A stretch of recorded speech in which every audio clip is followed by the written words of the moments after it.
tell you. So, have you ever done the thing of not being able to find your glasses and they're sitting on your head? Mm-hmm. Right, that's totally fine. Okay. Yesterday I was doing some cooking, so I made this amazing pot of curried cauliflower and carrot soup. Nice. So I did a huge pot of that, and then I did the dinner. Okay. And then I just decided, you know what, I'm standing here, I might as well do the tomorrow night's dinner, which is chili. Got it. Right, which is for tonight. Look I have at this you meeting. go. Yeah, it's day off, little domestic stuff. And so anyways, I knew I had put the stupid hand towel somewhere. And I'm looking and looking and looking around, I couldn't find it. Finally get a new one out, put it on the thing, go about the rest of my evening, and then no, it was actually tucked into my waistband like a little apron. I can't see there.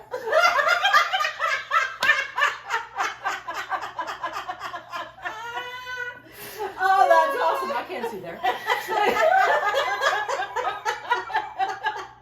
There it is. If I can't see it, it doesn't exist. None of my family, they can't Elspeth. Just like, Mom, what you doing with a tea towel tucked into your waistband? I was like, no, I guess. They're just going, yeah, it's a mom thing. Yeah, I guess we'll so. let her be. They were just thankful, I guess, that I was doing cooking for the next day too. Anyway, so I just immediately thought of the times that I'm looking for my glasses, right? And the kids are watching me frantically look for my glasses, and not on one of those little cheeky things. They didn't say anything? They don't say, Mom. Glasses on the head. Anyways, good morning. Hi! If I decided to keep this first piece, Yeah. you'll know while we're laughing. Yeah. And if I don't keep that first bit, then you'll just have to ask us. Yeah. And you know what? You might not believe it, but then again, you might. It's all part of it. It's just all part of it. Welcome to Friday, February the 4th, and it's time for Crumbs from the Pop Tarts. Got it, because that's us. And so, little confession here. So Annie and I went through all of the readings. What's up with it? We did this last week and now this week. And we have a series of readings. It comes in a little book and we look at them up and go, okay. And I tried desperately to be the good priest assistant to the rector and look them up ahead of time and find ones that I thought might not be filled with so much doom and gloom and cutting off heads and things like that. And hands under thighs and hands all under kinds of. There really is a reading about a hand under a thigh. There Okay, we're not telling you what it is. You have to find it. Pop quiz from the Pop Tarts. So we kind of I don't think they scraped the bottom of the bowl. We didn't, but it was really great exercise for us because we then had to go and look at every reading choice for Friday. And I have to correct you, it's not February the 4th. It's February the 4th. Because I have decided that just in my little world, and you're in my little world at the moment. I know, okay. And so are you. Okay. That we have to have something in the second month of the year when it's so snowy and cold and all of that. Okay. That is cheery. So it's not February, it's February. Because we're 1 month closer to spring. So happy February. Happy February to you too. I can't say that very well. February. Just February. But that means it's an awesome, even a more awesome month. Because I was born in February. That's right. And February. that means that you have a birthday celebration coming up. Yes. So and it's not quite sweet 16. Could be more celebration. That ship has long sailed. Long sailed. God, gray hair. But it's still a fabulous. It's fabulous. birthday. So the readings that we were finding were all really doom and gloom. Yes. And I've decided wearing my flowered pants and bright shirt as usual. It's not doom and gloom. We can't make it doom and gloom. We've had enough of doom and gloom. So we picked a charming psalm that we're going to read, and then we're going to have some discussion about.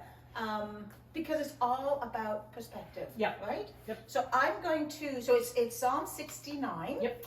And I'm going to read verse 1 to 5. and then Annie is going to read verse 30 to 34. Got it. So we're picking and choosing in here what we want to read. But if you want to read the whole thing, if that's okay, it's Psalm 69. So, save me, O God, for the waters have come up to my neck. I sink in deep mire where there is no foothold. I have come into deep waters, and the flood sweeps over me. I am weary with my crying, my throat is parched, my eyes grow dim with waiting for my God. More in number than the hairs of my head are those who hate me without cause. Many are those who would destroy me, my enemies who accuse me falsely. What I did not steal, must I now restore? O God, you know my folly. The wrongs I have done are not hidden from you. I will praise the name of God with a song. I will magnify him with thanksgiving. This will please the Lord more than an ox or a bull with horns and hooves. Let the oppressed see it and be glad. You who seek God, let your hearts revive. For the Lord hears the needy and does not despise his own that are in bonds. Let heaven and earth praise him, the seas and everything that moves in them. Amen. Amen. Isn't that a fabulous song? I I got- even portions of it. Oh, you got. Take I got off. an image too. So let me hear your Okay. image. I got taken away with the line that says, more in number than the hairs of my head are those who hate me without cause. So, those that have no hair on their head, Have no enemies. there it is. There we go. Booyah! Down. I'm just, Cool. why I went that way, I don't know. I know. I'm in trouble. But it was just funny. I was just thinking of, okay, those that have no hair, and I was journeying with somebody who probably is going to lose her hair due to treatment, and I'm thinking those that, so she's losing all her enemies. Think about that. That's kind of Yeah, cool. I think that's kind of cool too. That's kind of cool. I love that rabbit hole. Yeah, I like that rabbit hole too. Anyway, I'll have to dwell on that. Okay, so do you want So to where's yours go? Same imagery. Yeah. So I'm thinking, save me, O God, for the waters have come up to my neck. That's what attracted Right? her to this It song, did. by It the did. way. And I just think, years ago, I saw this card and I just loved it. And it's a picture of somebody who's in the lake, right? Or in some body of water. Okay. And you see the hands Okay. and you see the snorkel. And it said, I'm fine, everything's fine. And I thought, rising waters, Okay. God, Okay. in many ways is our snorkel. Because even when God's a waters snorkel. rise up to our neck, Right. and sometimes we feel overwhelmed with okay. it. I hear Somehow, right, a snorkel allows you to be under the waves, you. Right. but still take in life-giving You realize she air. wants to be on a beach. I know. So bad. So bad. So bad. Just saying.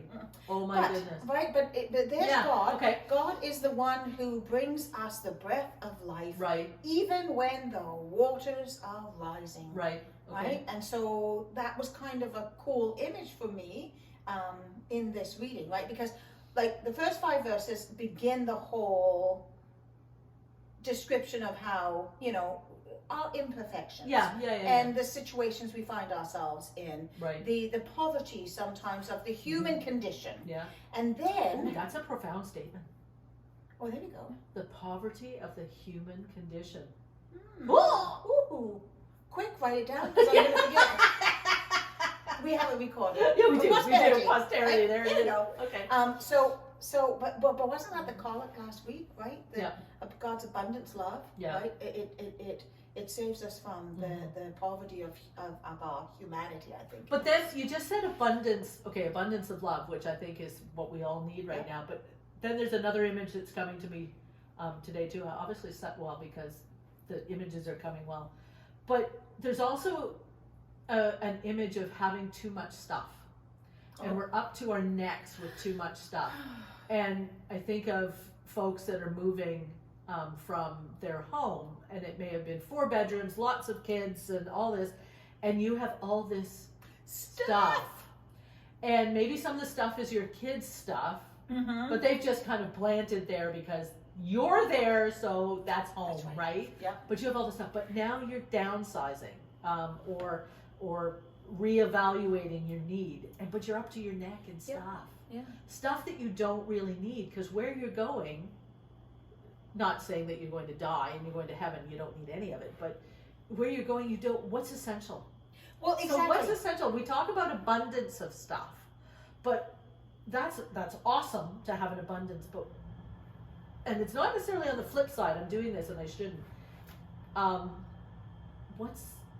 What is enough? What's essential to us? Well, and what is true abundance, right?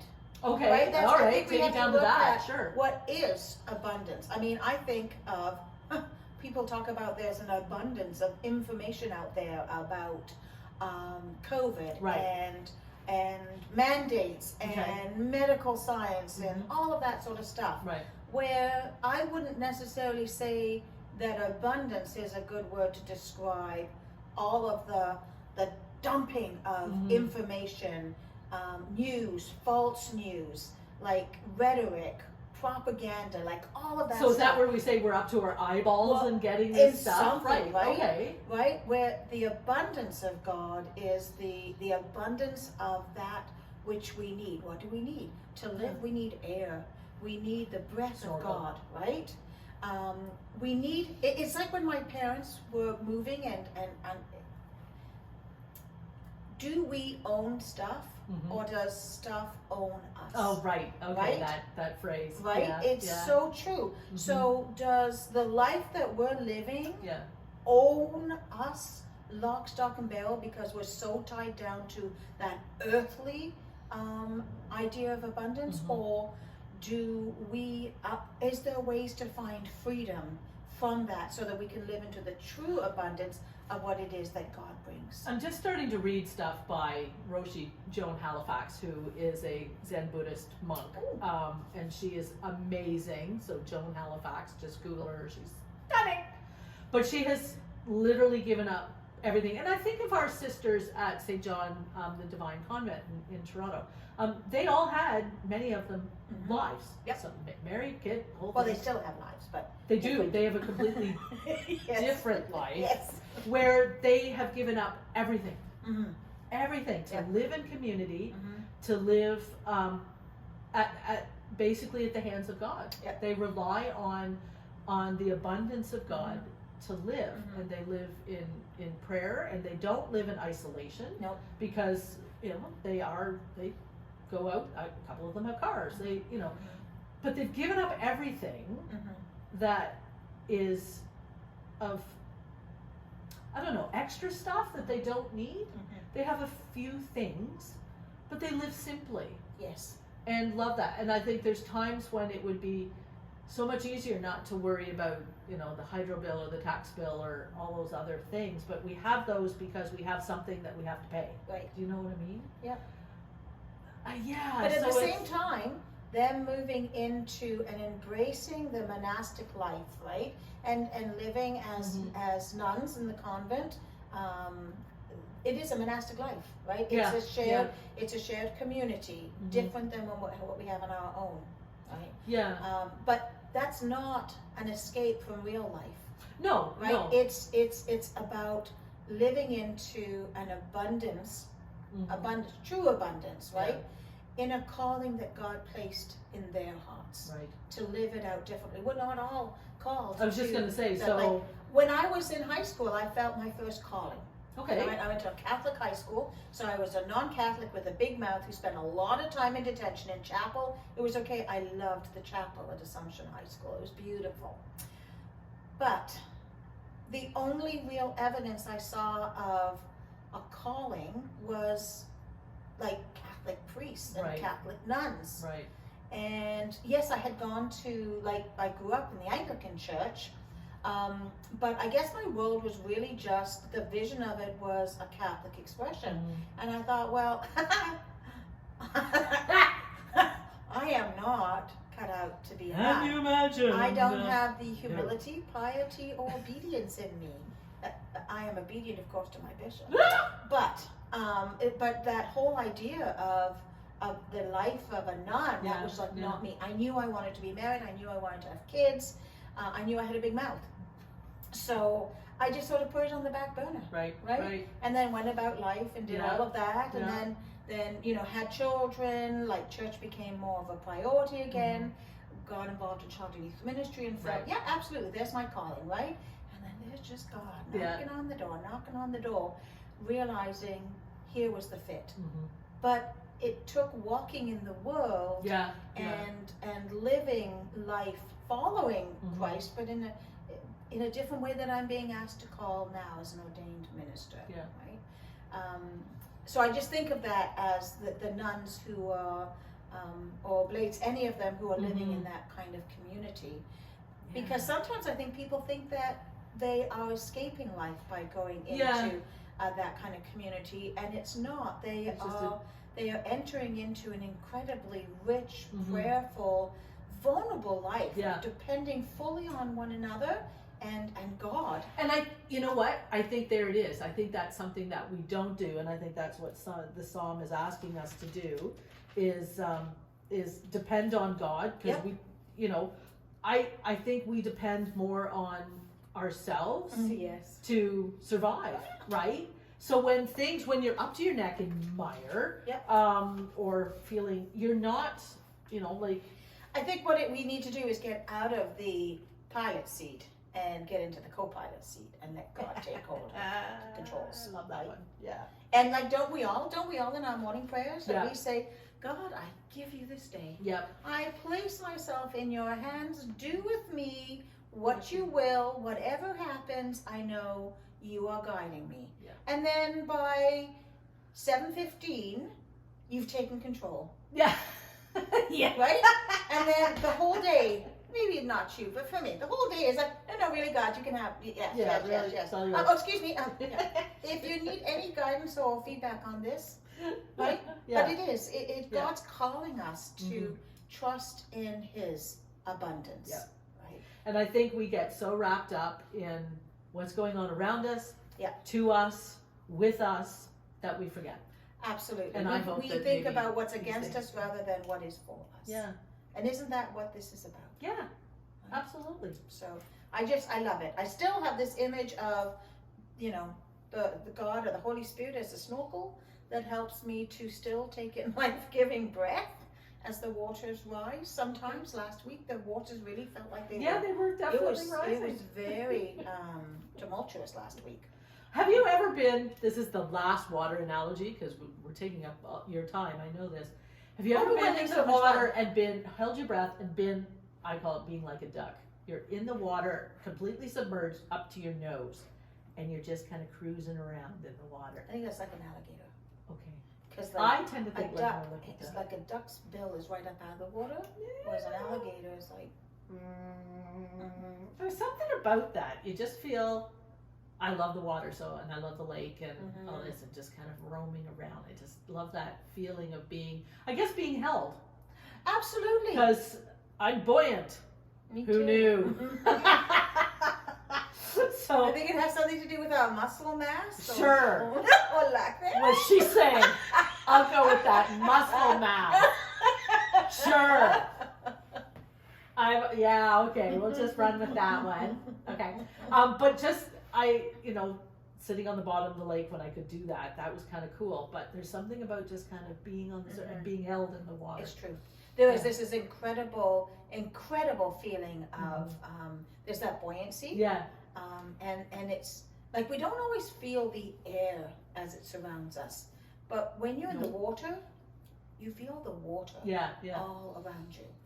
And it's quite an incredible. We could go into a whole thing about baptism and water baptism and full immersion and in birth the lake and all of those things. But it's probably a good place to stop because we're going to go into a new tangent, and we might just save that for next week. Okay. So, thank you, Annie, for coming together. Thank you for joining us today on this fabulous Friday. February. That just sounds so weird. Okay, no, February. It just sounds. It almost sounds like opulent February. It's like I should be wearing a feather boa or something. Ooh! Oh, there goes the ice cream truck again.